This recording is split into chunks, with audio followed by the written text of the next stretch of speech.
CCU Secondary School Quota. अस्सलामुअलैकुम। Chemistry 9 chapter number 2। Last time जो हमने पढ़ा था वो डिस्कवरी ऑफ न्यूट्रॉन के बारे में पढ़ा था। आज जो टॉपिक है वो है रदरफोर्ड एटॉमिक मॉडल। तो आज हमने रदरफोर्ड एटॉमिक मॉडल के बारे में पढ़ना है कि रदरफोर्ड एटॉमिक मॉडल है क्या, इसका बुनियादी मकसद क्या था पेश करने का, ये सारा कुछ पढ़ेंगे आज के टॉपिक के अंदर। तो सबसे पहले पढ़ते हैं रदरफोर्ड के बारे में कि रदरफोर्ड कौन था। रदरफोर्ड एक ब्रिटिश न्यूजीलैंड का केमिस्ट था। तो जो रदरफोर्ड है वो एक ब्रिटिश न्यूजीलैंड का केमिस्ट था, यानी कि न्यूजीलैंड का रिहायशी था, लेकिन फिर वक्त जो उसकी शनाख्त थी वो ब्रिटिश थी। तो रदरफोर्ड एक ब्रिटिश न्यूजीलैंड का केमिस्ट था और यही वो पहला साइंसदान था जिसने एटम का मॉडल पेश किया था पहली बार। तो एटम का मॉडल सबसे पहले पेश किया था रदरफोर्ड ने, यानी कि एटम के बारे में मुकम्मल जानकारी दी रदरफोर्ड ने कि एटम है क्या, एटम किन पार्टिकल से बना होता है, आया कि एटम को डिवाइड किया जा सकता है या नहीं किया जा सकता, ये सारा कुछ बताया हमें रदरफोर्ड ने।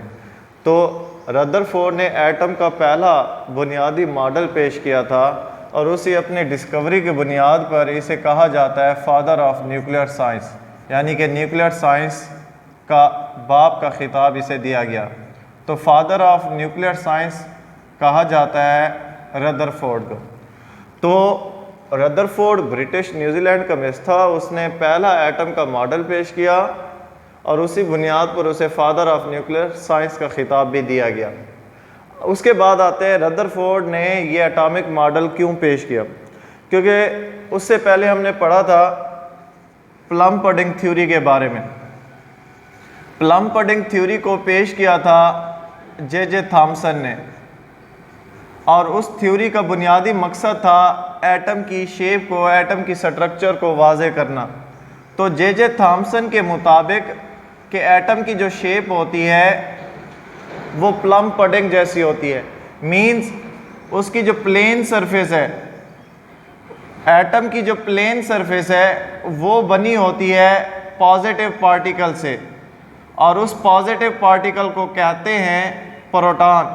तो एटम की जो प्लेन सरफेस है और ये प्लेन सरफेस हार्ड होती है बहुत ज़्यादा, तो एटम की जो प्लेन सरफेस है, हार्ड सरफेस है, वो पॉजिटिव पार्टिकल प्रोटॉन से बनी है और इसी प्लेन सरफेस के ऊपर छोटे छोटे नेगेटिव पार्टिकल धसे हुए होते हैं, अटैच होते हैं और वो नेगेटिव पार्टिकल कहलाते हैं इलेक्ट्रॉन और इस किस्म की शेप कहलाती है प्लम पडिंग शेप, यानी कि ऐसी सतह जिसकी नीचे वाली सतह हमवार हो और उसी हमवार सतह के ऊपर छोटे छोटे बर्ड्स हों, उभार हों, इस किस्म की जो शेप है वो प्लम पडिंग कहलाती है। तो एटम की जो नीचे वाली हार्ड सरफेस है वो प्रोटॉन से, यानी कि पॉजिटिव पार्टिकल से बनी है और उसके ऊपर जो छोटे छोटे उभार नुमा साख्ते हैं वो इलेक्ट्रॉन से बनी है। इस किस्म की जो शेप है वो प्लम पडिंग शेप कहलाती है और ये पेश किया था जे थॉमसन ने। तो जे थॉमसन ने एटम की पहली स्ट्रक्चर पेश की थी कि एटम की स्ट्रक्चर साख्त, यानी कि उसकी शक्ल कैसे हो सकती है। अब इसी शक्ल को दुरुस्त या गलत साबित करने के लिए रदरफोर्ड ने एक एक्सपेरिमेंट किया था और उस एक्सपेरिमेंट का मकसद था कि प्लम पडिंग थ्योरी को दुरुस्त या गलत साबित करना और उसी दौरान उसने एक मॉडल पेश किया जिसे नाम दिया गया रदरफोर्ड एटॉमिक मॉडल। तो रदरफोर्ड ने तजर्बे से साबित किया प्लम पडिंग थ्योरी कि आया कि गलत है या दुरुस्त है। लास्ट टाइम भी कह चुका हूँ कि हर तजर्बे को करने के लिए चंद रिक्वायर्ड मटेरियल की ज़रूरत होती है, चंद दरकार सामान की ज़रूरत होती है और उन्हीं सामान की मदद से हम किसी तजर्बे को जारी रख सकते हैं। तो रदरफोर्ड ने अपने तजर्बे में जो जो चीज़ें इस्तेमाल की, उन चीज़ों में से सबसे पहली जो चीज़ थी वो थी गोल्ड शीट, सोने की बनी हुई एक शीट थी। सोने की शीट को क्यों इस्तेमाल किया गया, क्योंकि अगर हम गोल्ड की बात करते हैं तो गोल्ड जो है वो एक मैटर है, मादा है, क्योंकि गोल्ड सोना वज़न भी रखता है और अपने साइज़ के मुताबिक जगह भी घेरता है। तो gold has a mass and cover space. तो गोल्ड जो है वो एक मैटर है, और डेमोक्रेटिस के मुताबिक जो मैटर है वो एटम से बना है। मींस जो गोल्ड है वो एटम से बना है, और हमने एटम की शेप को ही डिस्क्राइब करना है। तो उसने गोल्ड लिया क्योंकि आसानी से दस्तयाब भी हो जाता है, तो इसीलिए उसने गोल्ड को इस्तेमाल किया। तो सबसे पहली जो चीज़ इस्तेमाल की गई रदरफोर्ड की तरफ से वो थी गोल्ड फॉयल, और इस गोल्ड फॉयल की जो बारीकी थी, उस बारीकी की जो पैमाइश थी वो थी 0.00004 सेंटीमीटर, यानी कि इशारिया के बाद 4 सिफर और 4 सेंटीमीटर। इतनी बारीकी वाली उसने गोल्ड फॉयल ली, सोने की शीट ली। तो पहली जो चीज़ रदरफोर्ड ने इस्तेमाल की वो गोल्ड फॉयल थी, और गोल्ड फॉयल की जो बारीकी थी वो 0.0004 सेंटीमीटर थी। दूसरा मटेरियल जो उसने इस्तेमाल किया अपने एक्सपेरिमेंट के अंदर वो था radio active element. Radio active element कहते हैं ऐसे एलिमेंट जिनमें से शुआएं खारिज हों, और उर्दू में इन्हें कहते हैं तापकार मादे। तापकार मादे से मुराद ऐसे एलिमेंट जो रेडिएशंस खारिज करें, which emit the radiation, such elements are known as radioactive element. तो रदरफोर्ड ने जो दूसरी चीज़ इस्तेमाल की वो रेडियो एक्टिव एलिमेंट थे, और यहाँ पर दो तरह के रेडियो एक्टिव एलिमेंट इस्तेमाल किए गए। एक रेडियो एक्टिव एलिमेंट का नाम था रेडियम, और दूसरे रेडियो एक्टिव एलिमेंट का नाम था पोलोनियम। रेडियम का जो सिंबल है वो Ra है, और पोलोनियम का सिंबल PO। तो ये दो एलिमेंट इस्तेमाल किए, और इन दोनों एलिमेंट से जो शुआएं खारिज होती हैं, जो रेडिएशंस खारिज होती हैं, उन रेडिएशंस को नाम देते हैं अल्फा पार्टिकल। तो इन दोनों एलिमेंट से चंद शुआएं खारिज होती हैं, उन शुआओं को अल्फा पार्टिकल कहते हैं, और अल्फा पार्टिकल का दूसरा नाम है हीलियम न्यूक्लियाई, और इसका जो सिंबल है वो He+2। तो दूसरी जो चीज़ इस्तेमाल की रदरफोर्ड ने अपने तजर्बे में वो रेडियो एक्टिव एलिमेंट थे। दो तरह के रेडियो एक्टिव एलिमेंट इस्तेमाल किए गए, रेडियम एंड पोलोनियम। रेडियम और पोलोनियम से जो रेडिएशंस खारिज होते हैं उन्हें अल्फा पार्टिकल कहते हैं, और अल्फा पार्टिकल को हीलियम न्यूक्लियाई भी कहते हैं, और इनका जो सिंबल है वो He+2 है। अब ये शुआएं जो हैं ये मादे में से किसी भी हद तक गुजर सकते हैं, चाहे मादा कितना ही मोटा क्यों ना हो, कितनी उसकी मोटाई क्यों ना हो, ये आसानी से उस मादे को क्रॉस कर जाती है। और तीसरा जो मटेरियल उसने इस्तेमाल किया वो थी स्क्रीन। स्क्रीन का बुनियादी मकसद था कि जो आपको इमेज हासिल होनी है वो सारी की सारी इमेज आपको हासिल होनी है स्क्रीन पर। स्क्रीन दो तरह की इस्तेमाल की जा सकती है। एक स्क्रीन का नाम है जिंक सल्फाइड स्क्रीन। पहली जो स्क्रीन है वो जिंक सल्फाइड की है, और दूसरी जो स्क्रीन इस्तेमाल की जा सकती है वो है फोटोग्राफिक स्क्रीन।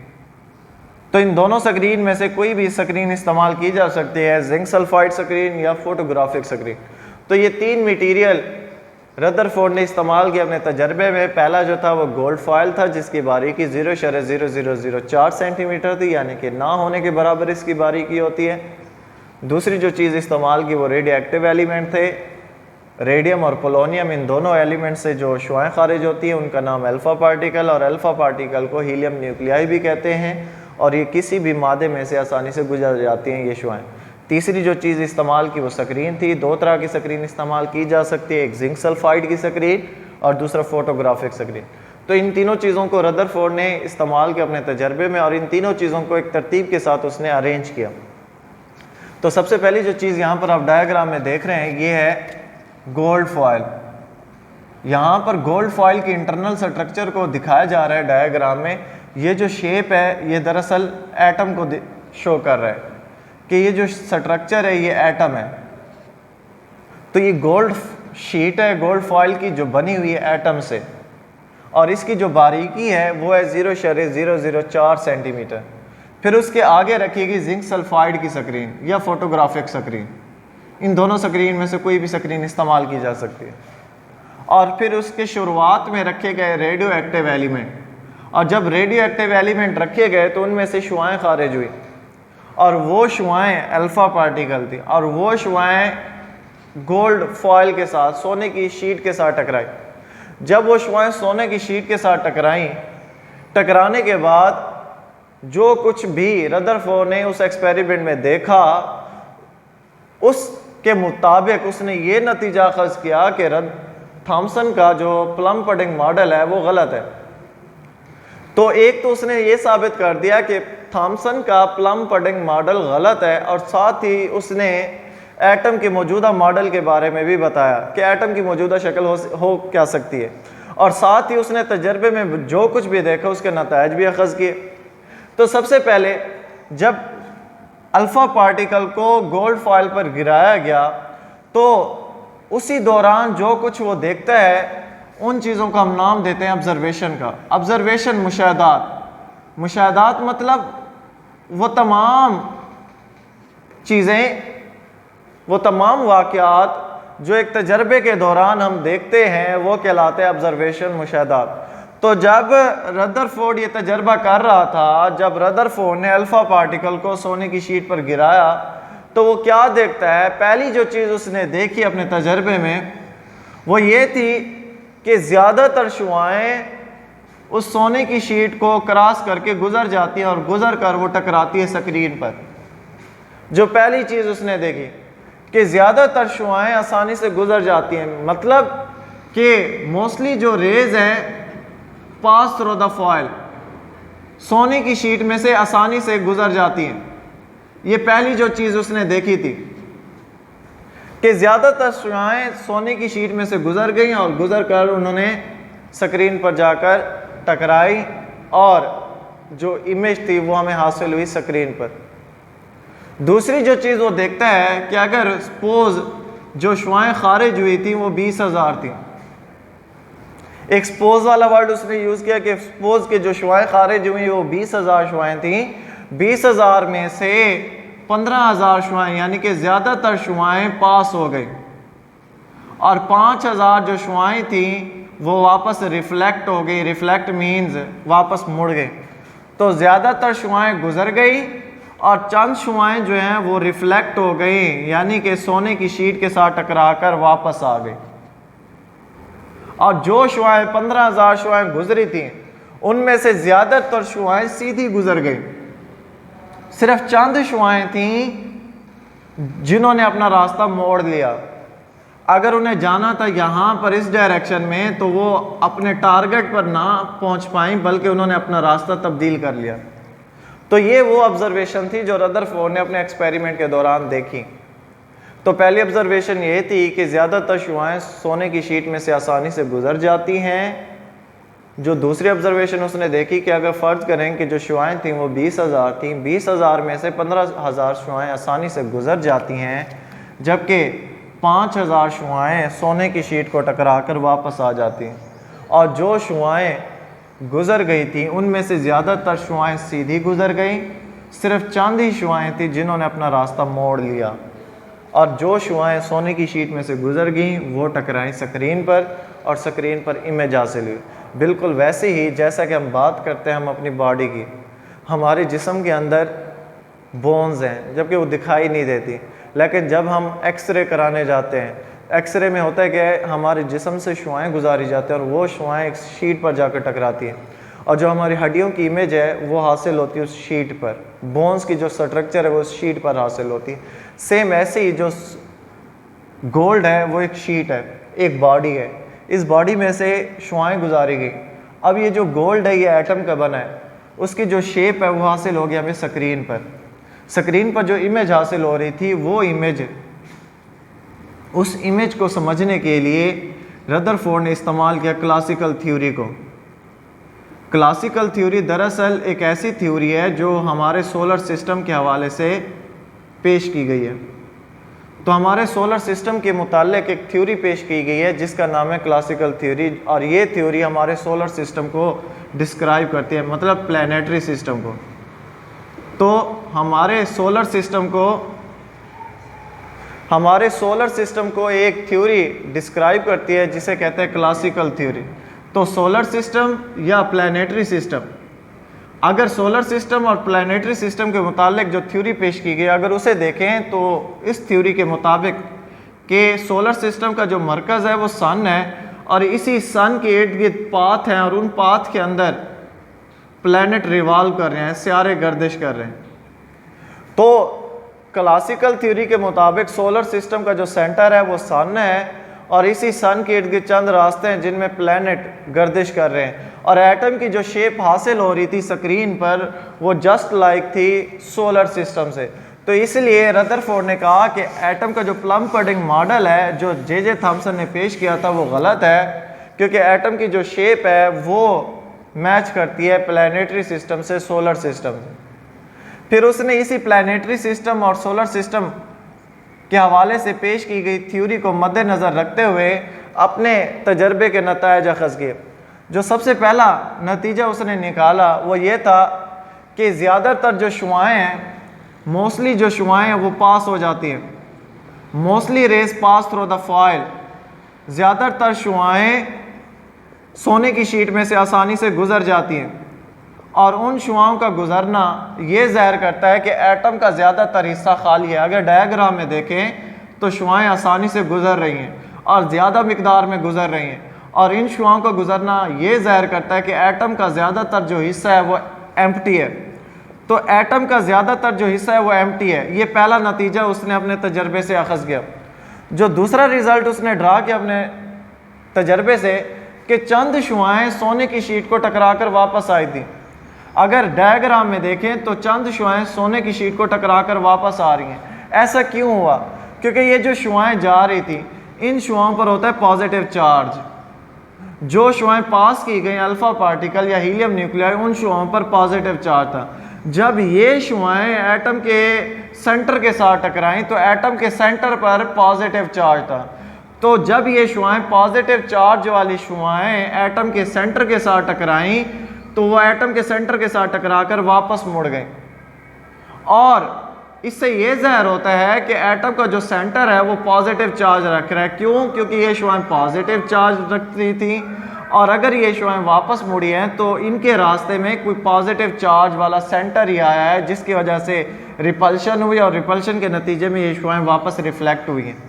तो दूसरा जो नतीजा अखज़ किया कि एटम का एक सेंटर होता है, और उस सेंटर पर जो चार्ज होता है वो पॉजिटिव होता है, और उस पॉजिटिव चार्ज की वजह से चंद शुआएँ वापस मुड़ गई थी।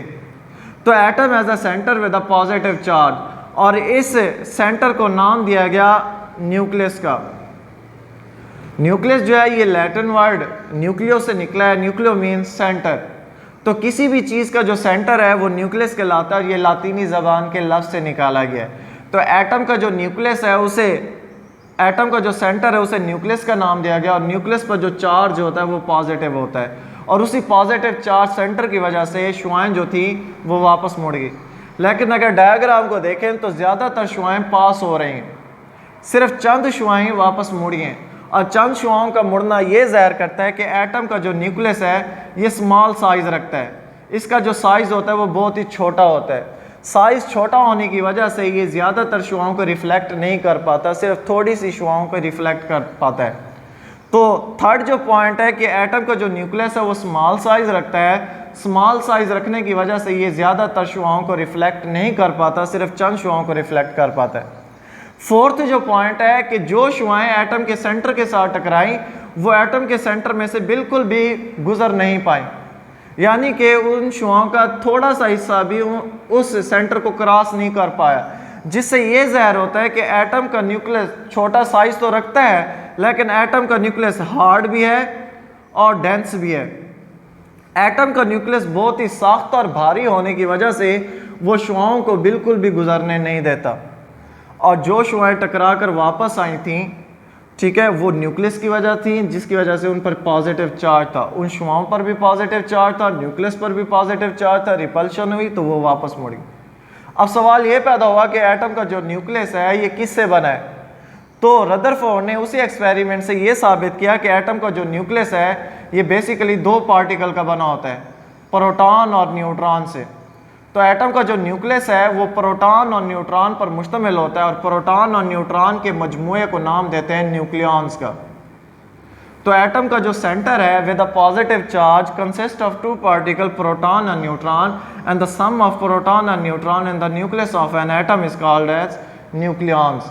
उस मजमूए को न्यूक्लियॉन्स कहते हैं। और एटम के सेंटर पर जो पॉजिटिव चार्ज है वो पॉजिटिव चार्ज प्रोटॉन की वजह से है और वो प्रोटॉन उसी न्यूक्लियस में पाया जा रहा है। क्योंकि लास्ट लेक्चर में हमने डिस्क्राइब किया था कि proton has a positive charge, proton पर पॉजिटिव चार्ज होता है, न्यूट्रॉन पर कोई चार्ज नहीं होता, और ये दोनों पार्टिकल एटम के सेंटर में पाए जाते हैं। प्रोटॉन की चार्ज की वजह से न्यूक्लियस पर जो चार्ज होता है वो पॉजिटिव होता है।